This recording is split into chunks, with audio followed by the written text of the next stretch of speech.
వరకు కూడా ఎలాగంట ఈడ్చుకుని వెళ్ళేటువంటి స్థితి.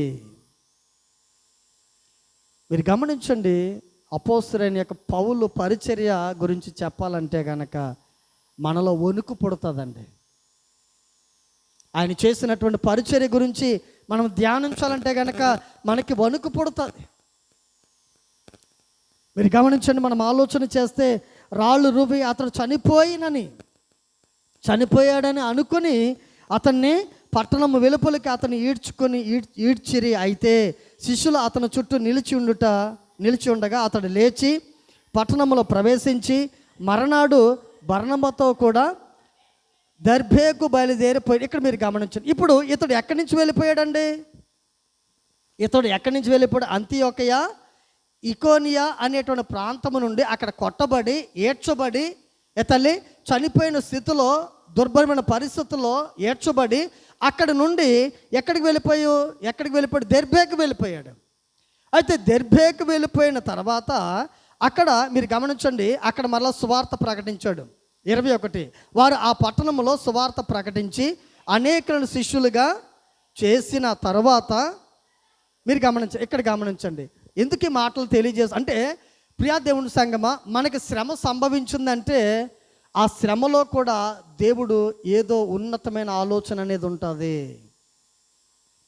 శ్రమ సంభవించిందంటే దానిలో ఏదో ఉన్నతమైన ఆలోచన అనేది ఉంటుంది.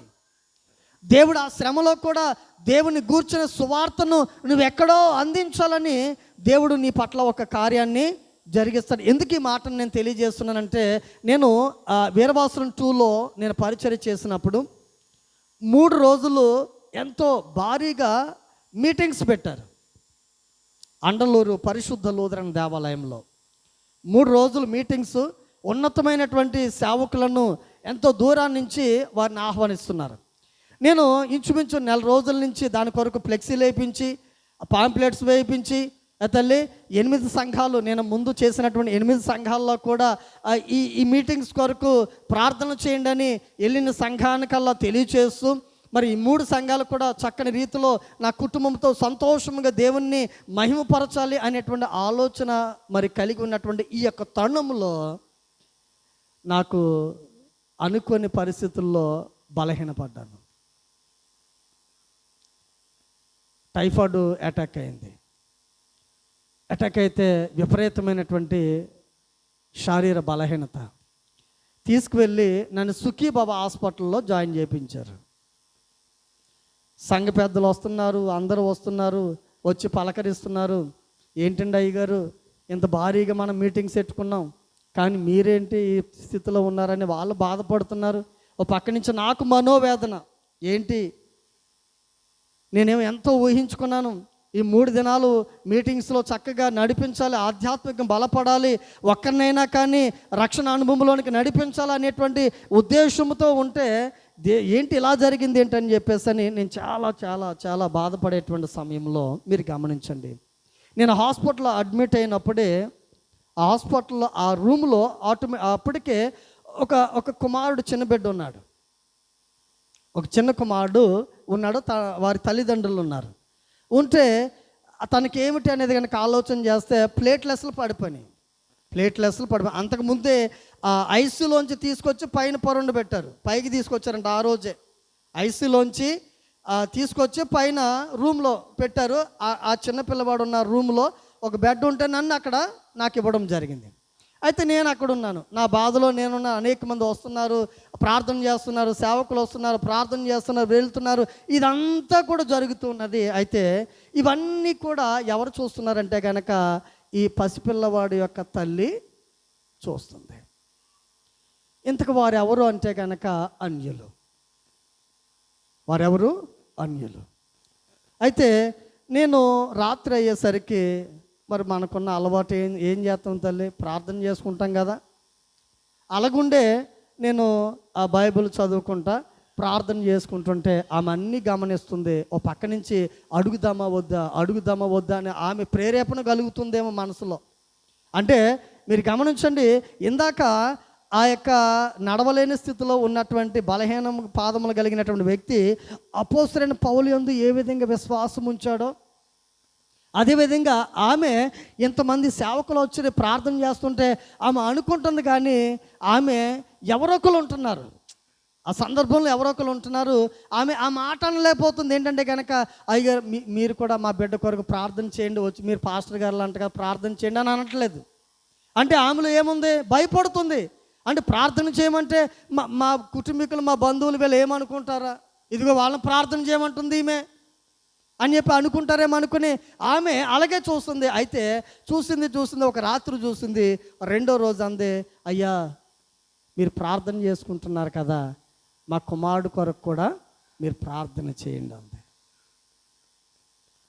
అనేసరికి అప్పుడు నేను సరే తల్లి అని, మీరు మోకరించండి అంటే ఈవినింగ్ టైము, సాయంత్రము తలుపుల దగ్గరికి వేసి అప్పటికే వచ్చి డాక్టర్ గారు వచ్చి చూసి వెళ్ళిపోయారు, ఇంకెవరు రారు. ఆ సందర్భంలో అన్నాను, అమ్మ మీరు మోకరించి నీ బిడ్డ మీద చేతులు ఉంచు తల్లి అన్నాను. నీ బిడ్డ మీద చేతులు ఉంచు అని నేనేం చేశానంటే మోకరించి ప్రార్థన చేశాను. ఎప్పుడైతే ప్రార్థన చేశానో తల్లి, ఆమెకి ఎంతో మనసు, ఆ హృదయం అంతా కూడా తేలికైపోవడమే కాకుండా ఆ రోజు మరుసటి రోజు ఉదయము డాక్టర్ గారు వచ్చి అన్నాడంట, అమ్మ అంతా బాగుంది, సాయంత్రానికి నేను పంపించేస్తాను అని చెప్పేసి అన్నాడు. అయితే ఆమె చూడండి, ఆమె ఆనందం, ఆమె నాతో వచ్చి చెప్తుంది, నా దగ్గర అంటుంది, అయ్యా మీరు ప్రార్థన చేశారు, మీ దేవుడు ఎంత గొప్ప కార్యం చేశాడండి. ఇది వాస్తవంగా జరిగిన సంఘటన అండి, అది సుఖీబాబా హాస్పిటల్లో. ఎందుకు ఈ మాటలు నేను తెలియచేస్తున్నానంటే కనుక నా ఆలోచన ఏంటి, మీటింగ్స్ జరుగుతున్నాయే 3 రోజులు ఎంతో జనాంగముతో మీటింగ్స్ జరుగుతున్నాయి. అయితే ఆ మీటింగ్స్లో లేకుండా దేవుడు నన్ను హాస్పిటల్ పాలు ఎందుకు చేశాడా అని చెప్పేసి నేను దుఃఖంలో ఉంటే దేవుని యొక్క ఆలోచన ఏంటండి, ఒరే బాబు సేవకుడా, నువ్వు అక్కడ కాదు తల్లి, ఆల్రెడీ వాళ్ళందరూ రక్షింపబడినటువంటి వారే. అయితే వారు ఇంకను వారి వ్యర్థమైనటువంటి వాటిని విడిచిపెట్టకుండా కొంతమంది నడుస్తున్నారు. కానీ ఇప్పుడు నువ్వు చేయవలసింది ఏంటంటే కనుక, ఇదిగో పలానా సుఖీబాబా హాస్పిటల్లో ఆల్రెడీ ఒక అన్యస్తురాలు తన బిడ్డను తీసుకుని వచ్చి అడ్మిట్ అయింది. కాబట్టి వారు రక్షణ మార్గములో నన్ను తెలుసుకోవాలంటే కనుక నువ్వేం చేయాలి? ఏమవుతుంది తల్లి, నేను బలహీనంగా ఉంటేనే, నేను జబ్బుతో ఉంటేనే నేను హాస్పిటల్లో అడ్మిట్, అంతే తప్ప నేను వెళ్ళి అక్కడ హాస్పిటల్లో కూర్చుంటానా అంటే దీన్ని బట్టి ఏమర్థమవుతుంది తల్లి? దానికి ఎగ్జాంపుల్గా ఒక మాటను మీకు చూపిస్తాను చూడండి. ఫిలిప్పీలకు రాసిన పత్రిక అంటే మన దేవుడు మన పట్ల చేసే కార్యాలు ఎంత ఉన్నతముగా ఉంటాయి మీరు గమనించండి. ఫిలిప్పీలకు రాసిన పత్రిక 1వ అధ్యాయము 12వ వచనం నుంచి ఒకసారి చూడండి. ఒక్కరు చదవండి తల్లి, అందరూ ఆలకించాలి. సహోదరులారా, నాకు సంభవించినవి సువార్త మరి ఎక్కువగా ప్రబలమగుటకే సమకూడినని మీరు తెలుసుకోనండి. ఇక్కడ మీరు గమనించండి, నాకు సంభవించినటువంటి ఈ యొక్క ఏంటండి, అది ఏంటి సువార్త అంటే నాకు సంభవించినటువంటి ఈ శ్రమ ఏదైతే ఉన్నదో అది సువార్త మరి ఎక్కువగా ప్రబలమగడానికే నాకు ఏం జరిగింది, దేవుడు నాకు అనుగ్రహించాడు. ఎందుకు అంటే గనక మీరు గమనించండి, ఏలయనగా నా బంధకముల క్రీస్తునిత్తమే కలిగినవని పేతోర్యమను సేనలోని వారు అందరికీ తక్కిన వారందరికీ స్పష్టమాయని. ఇక్కడ మీరు గమనించండి, ఎవరు వీరు అనేది కనుక ఆలోచన చేస్తే ఇది ఎక్కడ నుండి తెలియజేస్తున్నాడు? అపోస్తలుడైన పౌలు రోమా బంధకాల్లో జైల్లో ఉన్నాడు. ఇందాక మనం చెప్పుకున్న అపోస్తల కార్యంలో ఉంది కదా, ఎక్కడికి తీసుకువెళ్తున్నారంటే రోమా జైలుకే తీసుకెళ్తున్నారు. అంటే అక్కడి నుంచి అంటే మొదటి మిషనరీ అది, 3వ మిషనరీ తర్వాత రోమా జైలుకి తీసుకువెళ్ళడం అనేది జరుగుతుంది. అయితే ఇక్కడ మనం ఆలోచన చేస్తే రోమా జైల్లో ఉన్నాడు. రోమా జైల్లో ఉన్నప్పుడు మీరు గమనించండి, అపోస్తలుడైన పౌలు ఈ యొక్క సంఘముకి లేఖ రాశాడు. ఫిలిప్పీ సంఘానికి లేఖ రాసి వారిని ఏం చేస్తున్నాడు, బలపరుస్తూ ఉన్నాడు. ఏమని బలపరుస్తున్నాడు అంటే కనుక, నాకు సంభవించినటువంటి ఈ శ్రమలు ఎందుకొరకు సంభవించినాయి అంటే కనుక సువార్త మరి ఎక్కువగా ప్రబలమగుట కొరకే అని అంటున్నాడు. ఆయన జైల్లో ఉండి ఏం చేస్తాడు తల్లి? జైల్లో ఉండి ఆయన ఏం చేస్తాడు? సువార్త ప్రకటించడానికి ఎక్కడికైనా వెళ్ళగలుగుతాడా తల్లి? జైల్లో ఉన్నవాడు ఎక్కడ ఉంటాడు? ఆ కటకటాలు ఒక గదిలో ఉంటాడు.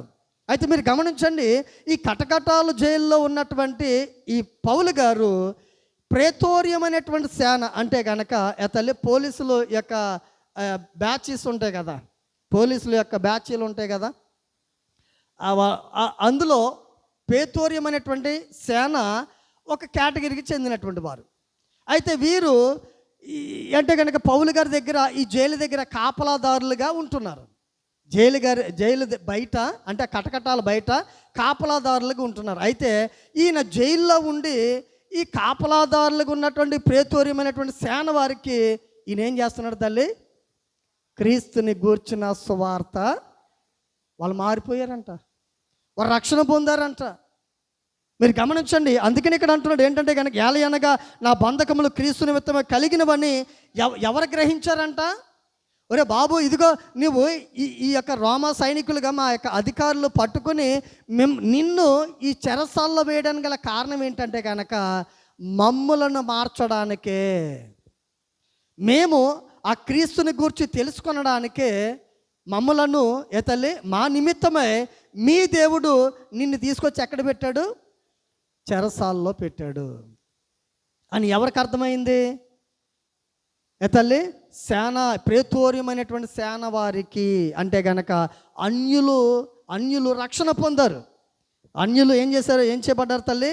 రక్షణ పొందారు. అదేవిధంగా హాస్పిటల్లో ఎప్పుడైతే ప్రార్థన చేశామో ఆ ఉదయము డాక్టర్ గారు వచ్చి అప్పుడు దాకా విపరీతమైనటువంటి జ్వరంతో ఆ పిల్లవాడు ఎంతో రోధిస్తూ ఉంటే ఆ తెల్లవారుజామున డాక్టర్ గారు వచ్చి అమ్మ అంతా బాగానే ఉంది తల్లి, ఇంకేం పర్లేదు, సాయంత్రం నువ్వు బిడ్డను తీసుకురావడానికి నువ్వు సిద్ధపడు అనేసరికి ఆమె పట్టలేనంత ఆనందం కలిగింది ఆమెకి.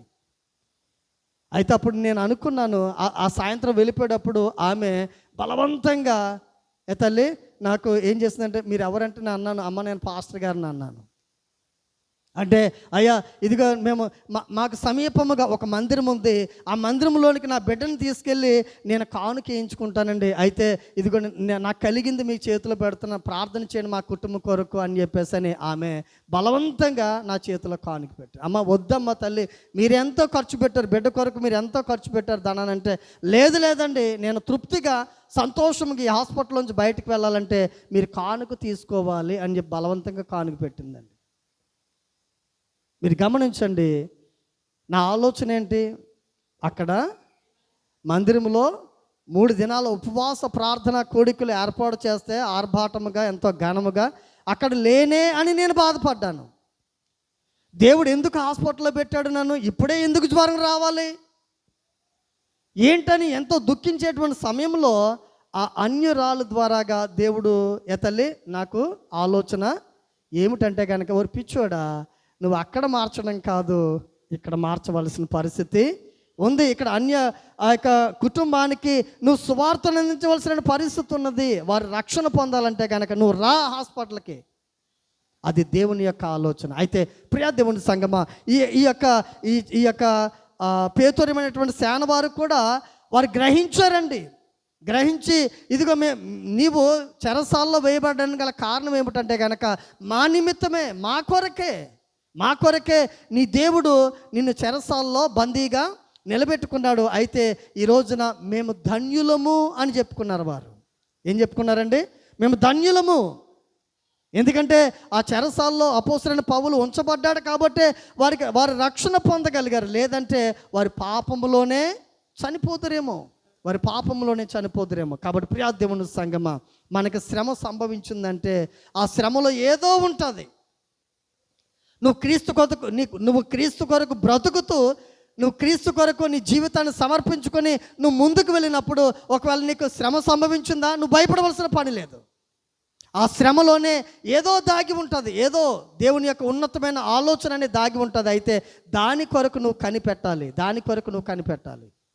దాని కొరకు నువ్వు కనిపెడితే తప్పనిసరిగా దేవుడు ఉన్నతమైన స్థితిని దేవుడు నడిపించగలుగుతాడనేటువంటి సత్యాన్ని నేను ప్రేమతో నేను మీకు తెలియజేస్తున్నాను. అయితే ప్రియా దేవుని సంగమా, ఇందాక అపోస్తల కార్యంలోకి వచ్చిన చివరి మాటగా నేను చెప్పి ముగించేస్తాను. చివరి మాటగా అంతియోకియ అపోస్తల కార్యము తల్లి అనేక కొట్టబడ్డారు కాబట్టి, ఏడ్చబడ్డారు కాబట్టి ఎక్కడ? అంతియోకియ తల్లి ఇకోనియాలో కొట్టబడ్డారు, అదేవిధంగా ఏడ్చబడ్డారు. కాబట్టి వారు ఎక్కడికి వెళ్ళగలిగారు? ఎక్కడికి వెళ్ళగలిగారు తల్లి? దెర్బేకు వెళ్ళగలిగారు. ఇప్పుడు దెర్బేకు వెళ్ళిన తర్వాత అక్కడ సువార్త ప్రకటించాడు. అక్కడ సువార్త ప్రకటించి అనేకులను శిష్యులుగా చేసిన తర్వాత, ఇప్పుడు అక్కడ శిష్యులుగా చేయబడాలంటే గనక ఇక్కడ సేవకుడు ఏం చేయబడాలి? ముందు ప్రాంతంలో ఏం చేయబడాలి తల్లి? ఏం జరిగింది? అంతియోకియాలో, ఇకోనియాలో ఏం జరిగింది? రాళ్లతో కొట్టి చనిపోయాడు అనుకుని ఈడ్చుకుని తీసుకెళ్ళారు. అంటే ఇప్పుడు అలా జరిగింది కాబట్టి ఇతను ఎక్కడికి వెళ్ళగలిగాడు? తర్వాత దెర్బేకు వెళ్ళగలిగాడు. అక్కడికి వెళ్ళటం వలన అనేక మందిని రక్షణలో నడిపించగలిగాడు. క్రీస్తుని గూర్చిన సువార్త అక్కడ ప్రకటించగలిగాడు. ఒకవేళ ఇక్కడే ఉండిపోయాడు అనుకోండి, ఇక్కడే ఉండిపోతే వారి పాపములో ఉన్నటువంటి వారిని రక్షించడానికి అవకాశం ఉంటుందా? ఉండదు. కాబట్టి ఇక్కడ శ్రమను అనుభవించాడు. ఆ శ్రమ తర్వాత ఇతడు ఎక్కడికి వెళ్ళాడంటే దెర్బేకు వెళ్ళాడు. దెర్బేలో అనేక మందిని శిష్యులుగా చేసిన తర్వాత మరలా వచ్చాడు. ఎక్కడికి వచ్చాడు తల్లి? ఎక్కడైతే రాళ్లతో కొట్టబడ్డాడో, ఎక్కడైతే ఈడ్చుకుని పొలిమేరల వరకు లాక్కుని వెళ్ళారో మళ్ళీ అదే ప్రాంతానికి తిరిగి వచ్చాడు. మీరు గమనించండి, ఆ ప్రాంతాన్ని విడిచిపెట్టాడా? అంటే అక్కడ ఏంటి? ఇది సందర్భము కాదు, ఇది సమయము కాదు. కాబట్టి నీకు కొంత గ్యాప్ ఇస్తున్నాను. అపోస్తలుడైన పౌలుకి దేవుడు ఏమి ఇచ్చాడు? కొంచెం గ్యాప్ ఇచ్చాడు. ఏంటంటే కనుక ఇది ఇక్కడ కొట్టబడిన తర్వాత ఇక్కడి నుంచి దెర్బేకు వెళ్ళాడు.